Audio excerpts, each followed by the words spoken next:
Thank you for joining me in this navigation number 6. This is Kasojiro Miyoshi. Today, I will talk about two dictionaries. One is John Bullokar's English Expositor 1616 and the other Henry Cockeram's English Dictionary 1623 under the title Bullokar's and Cockeram's Interest in Word Formation, the Treatment of Derivatives in Earliest English Dictionaries, which is based on my presentation at the international conference at UC.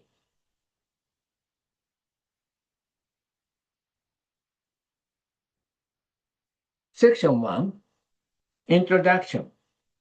It has generally been acknowledged among authorities that the history of English dictionaries in the 17th century is characterized by the hard word tradition, at which, as shown at number 1 on the handout, the Witt, Starnes, Gertrude, Noyes explained as an increase in the number of hard words, those of foreign origin, which offer difficulty to the reader.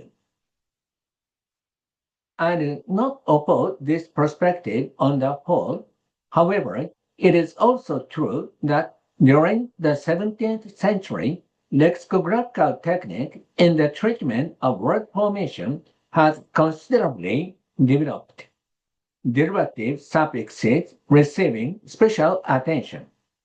In this respect, Starnes and Noyes pointed out the fact that Elisha Coates included groups of related words in his English Dictionary 1676, published in the middle of the latter half of the century, concerning which Noel Ossington later cited an example of them comprised of 3 entries as shown at number 2.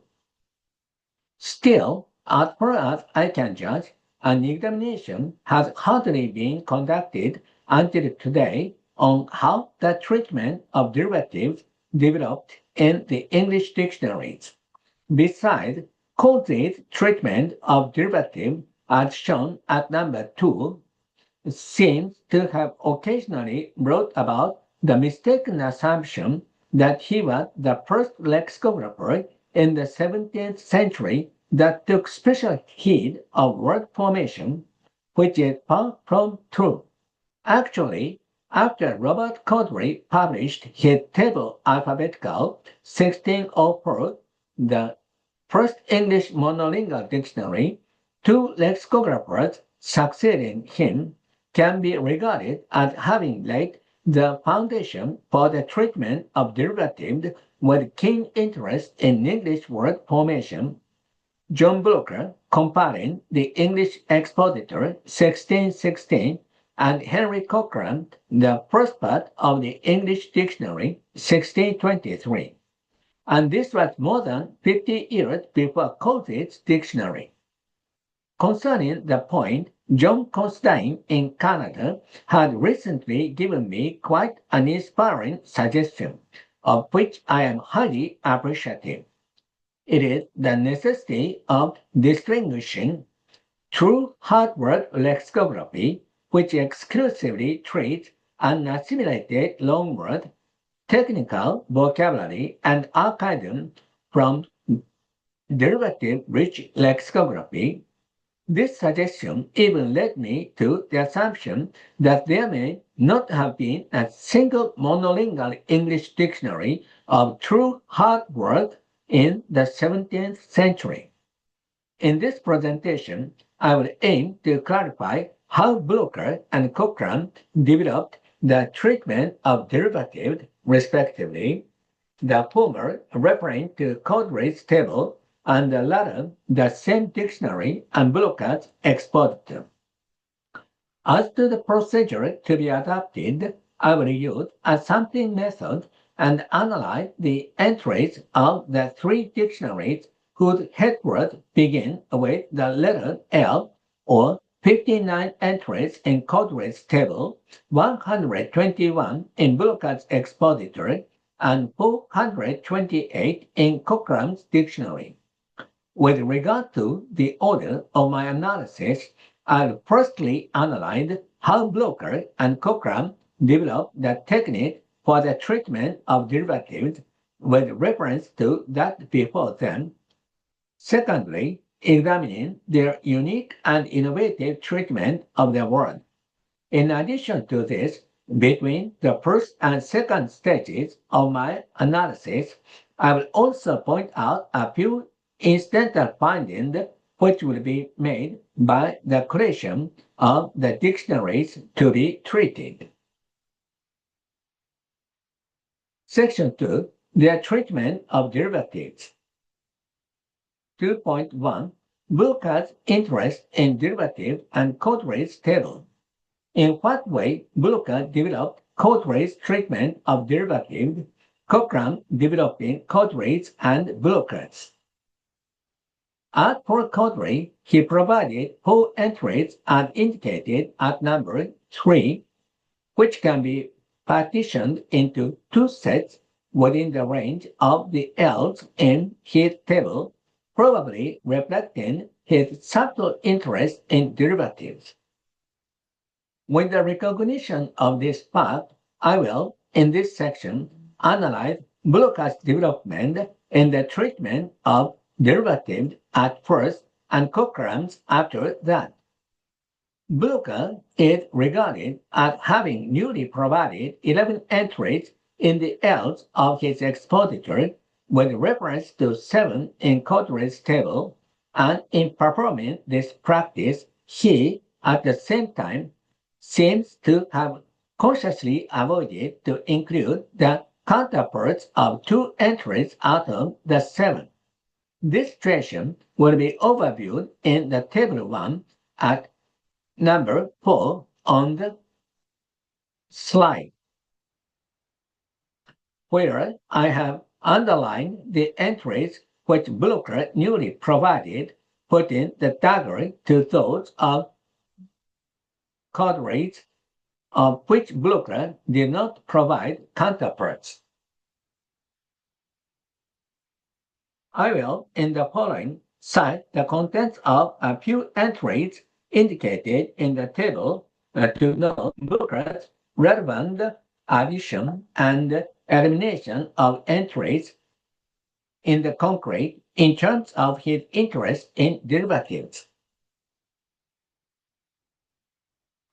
As to Bullokar's addition of entries to Cawdrey's, he performed the practice as shown at number 5. In this example, it is seen that Bullokar added the entry on lasciviousness to Cawdrey's on lascivious, nominalizing the word wanton, which is included in Cawdrey's definition. Then, in the example at number 6, Bullokar added the entries on registers and legitimation to Cawdrey's on legitimate, inflecting the word legitimate, Cawdrey's head word.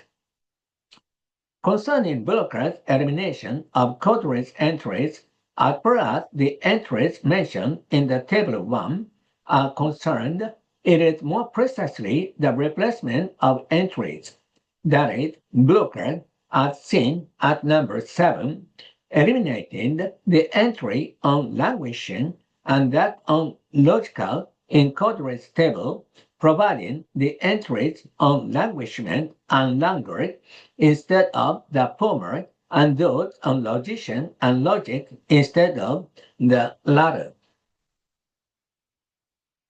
The reason is currently not clear why Bullokar replaced entries like this, but we may at least say that such replacement had relevance to Bullokar's interest in derivative suffixes.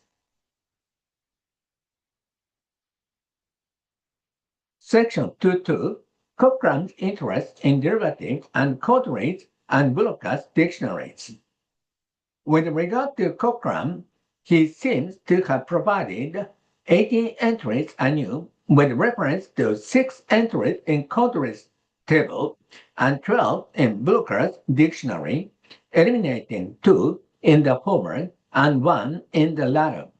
The overview of this situation will be obtained in the table 2 at number 8 on the slide.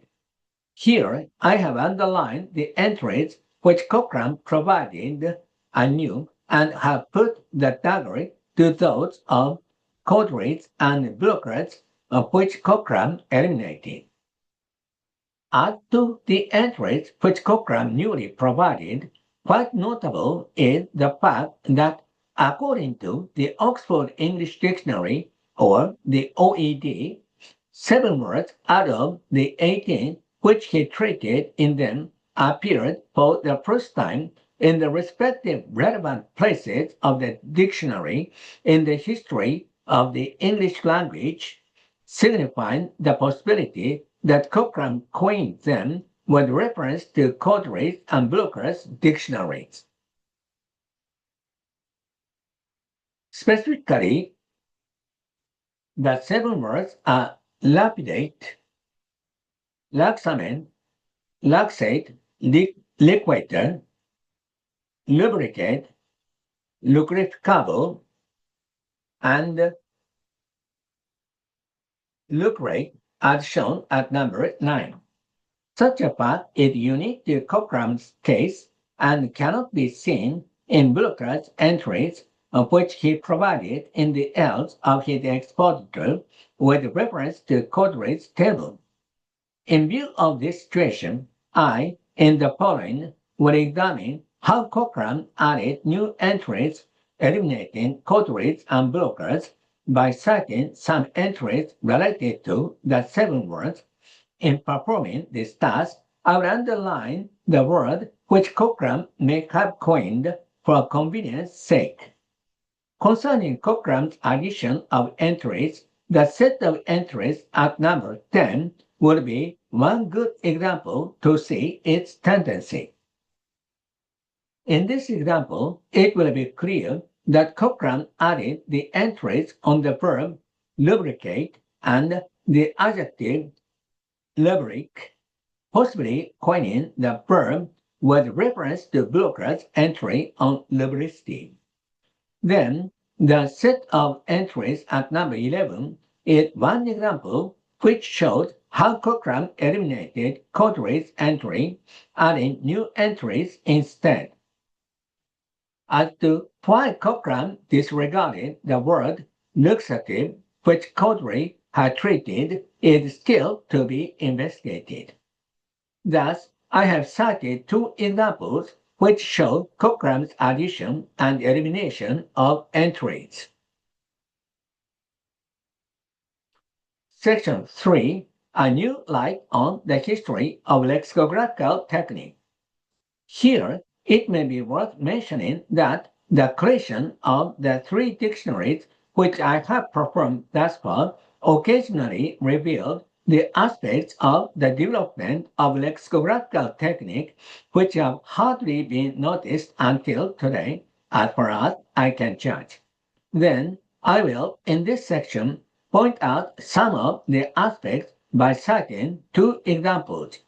The first example is as indicated at number 12. In this example, concerning the treatment of litigious, we can see that Bullokar copied Cawdrey's phrase full of strife, adding the word contentious, and that Cockeram used the word giving the definition contentious in law. Then Cockeram newly provided the entry on litigate, whose headword is another derivative, in which he gave the definition verbifying the word contentious as to contend in law with one. As to the second example, the one at number 13 concerns the treatment of the derivative relevant to the word liquid by the 3 lexicographers. In this example, we can clearly see the fact that Bullokar added the entries on liquefaction and liquefy to Cawdrey's entry on liquid, Cockeram further adding the entries on liquable, liquation, and liquator to them. Besides, as to Cockeram's practice here, another fact can be observed. That is, he, in adding the entry on liquation, gave the definition of melting, which is the definition in Bullokar's entry on liquefaction. And Cockeram changed the definition in the entry to that liquation is. This performance of Cockeram's may reflect his attempt to provide the set of entries in systematic way. And in the set of entries of Cockeram's, we can also see the strong possibility that he coined words in conformity with the usual way of forming noun and adjective, the OED indicating that the head word liquable, liquation, and liquator were used for the first time in the respective relevant entries in the history of English. Section 4. The unique provision of entries on derivatives. Section 4.1. Bullokar's unique provision of entries on derivatives. Both Bullokar and Cockeram did not only increase the number of entries on derivatives, being inspired by the dictionaries before theirs. Their interest in word formation even led them each to provide entries on derivatives whose relevant word had not been treated by their respective predecessors. Concerning the point, I will here again examine Bullokar's case firstly and Cockeram's secondly. In Bullokar's Expositor, we can see the beginning of the unique treatment of derivatives by the English lexicographer, which is independent of the dictionary before his or hers. That is, in the else of his expositor, we can find two entries which can be regarded as comprising one set. I have indicated them at number 14. Cawdrey's table does not treat laureate, laurel, and other relevant derivatives, and the situation seen in this example signifies the fact that Bullokar was the first lexicographer that paid attention to the relevance of laurel to laureate in terms of the derivative suffix. Actually, this set of entries is the only one case within the range of my scope that indicates Bullokar was conscious of derivatives independent of Cawdrey's table. Still, there will be little problem if we regard it as reflecting his unique interest in the word. Section 4.2 Cockeram's unique provision of entries on derivatives. As per Cockeram, we can detect the fact that he conspicuously developed the treatment of derivatives. In the else of his dictionary, he provided 14 sets of entries on derivatives, where he treated 32 words in all, without referring to the dictionaries before his, that is, Cawdrey's table and Bullokar's expository. In addition, it is further notable that the OED regards at least 16 words out of the 32 as having first appeared in Cockeram's dictionary in the history of English. This situation can be overviewed in the table 3 at number 15, in which I this time have underlined the 16 words which Cockeram may have coined. In conjunction with the 16 words, the OED also indicates that Cockeram's dictionary is the first English literature in which the words liberate and laminate are used as verbs. which I have listed in the sets 6 and 12, respectively, of that table.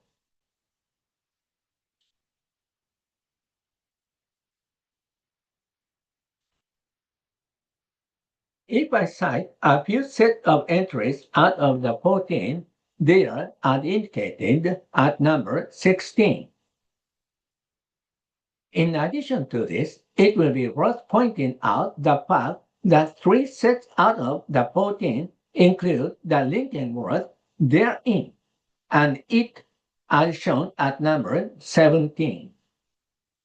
I, citing the sets, have underlined the linking words.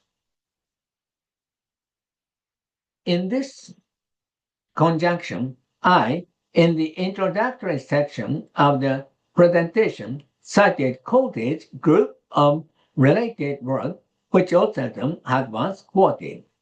It will not be too far from the truth if we say that the set of entries at number 17 in which the linking word is used is its prototype.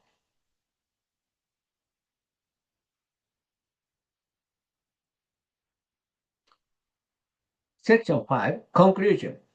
In this presentation, I have treated Bullokar's and Cockeram's treatment of derivatives, investigating their interest in word formation related to the point. Compiled in the first stage of English lexicography, their dictionaries never exclusively listed the hard word of foreign origin. Within the range of the L's in his Expositor, Bullokar, conscious of derivatives, provided 11 entries anew with reference to 7 in Cawdrey's table, uniquely adding 2 by himself. And Cockeram also, in the L's of his dictionary, provided 18 new entries referring to the same number of entries in Cawdrey's and Bullokar's dictionaries, and added 32 entries by himself, being inspired by his interest in derivatives as well. The situation being thus, it may now safely be said that the earliest history of English lexicography is characterized by the development of information on English word formation in relation to the treatment of derivatives, as well as by the increase in the number of hard words. In Bullokar and Cockeram had treated only hard words, their dictionaries would be regarded as solely offering encyclopedic information, which Reinhard Hartmann and Gregory James define as being based on factual knowledge with the description of objective realities, as indicated at number 18, which will be far from true.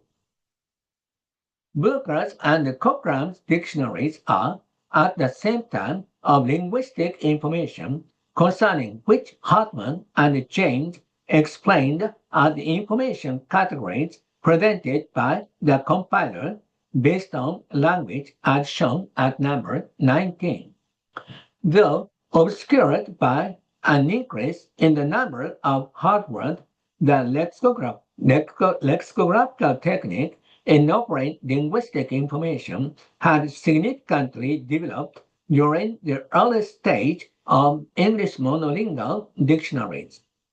As the final remarks of this presentation, I want to confirm the fact that derivative and word formation have linguistically close relevance to word classes whose treatment lexicographers in the 18th century, especially Samuel Johnson, were to become interested in approximate 100 years after Cockeram's dictionary.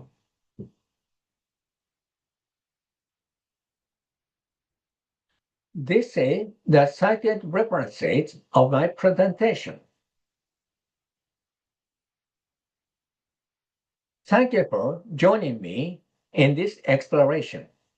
If you find the topic this time interesting, it is expanded in detail in my paper as you see.